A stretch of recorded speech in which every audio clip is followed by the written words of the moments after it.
শিৱসাগৰ জিলা সাহিত্য সভাৰ উদ্যোগত পুদুপৰা আমি ভাওনা প্ৰদৰ্শন কৰাইছিলোঁ আৰু আমাৰ ভাওনা প্ৰদৰ্শনত জিলা সাহিত্য সভাৰ বিষয়ববীয়াসকলে অভিনয় কৰিছিল।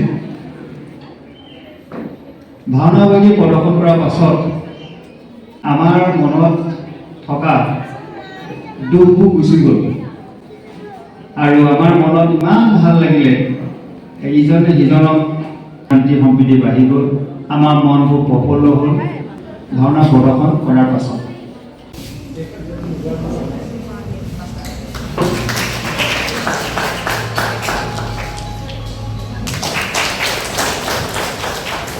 তেখেতক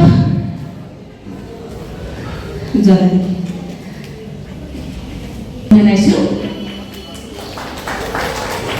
তেখেতে হৈছে মহিলা শিৱসাগৰৰ মহিলা ভাওনাৰ বাকপতীয়া। তেখেতৰ বলিষ্ঠ ব্যৱস্থাপনাত দ্বিতীয়বাৰৰ বাবে 2019 চনৰ 7 এপ্ৰিল দেওবাৰৰ দিনা সন্ধিয়া 6 বজাৰ পৰা কেৱল মহিলা শিল্পীসকলৰ দ্বাৰা অভিনীত গুৰুজনাৰ অনুপম সৃষ্টি বিভিন্ন চৰিত্ৰত অভিনয় কৰা কলাকুশলীসকলৰ নাম মই উল্লেখ কৰিব বিচাৰিছোঁ।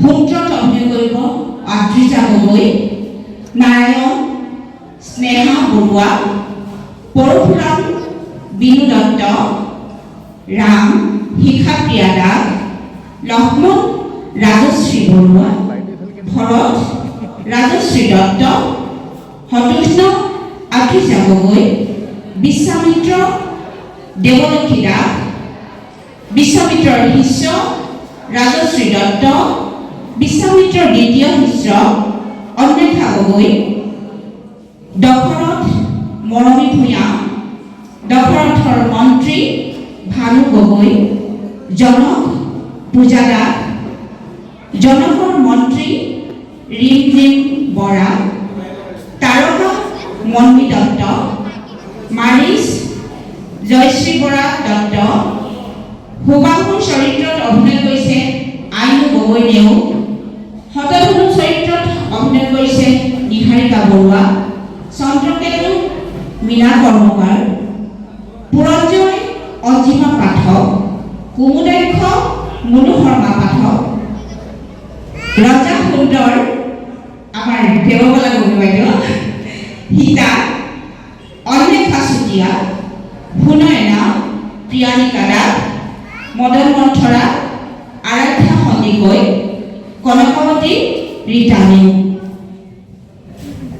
আপোনালোকক জনাবলৈ পাই সুখ অনুভৱ কৰিম যে এই নাটভাগীত 60 ঊৰ্ধৰ মহিলাই অভিনয় কৰিব।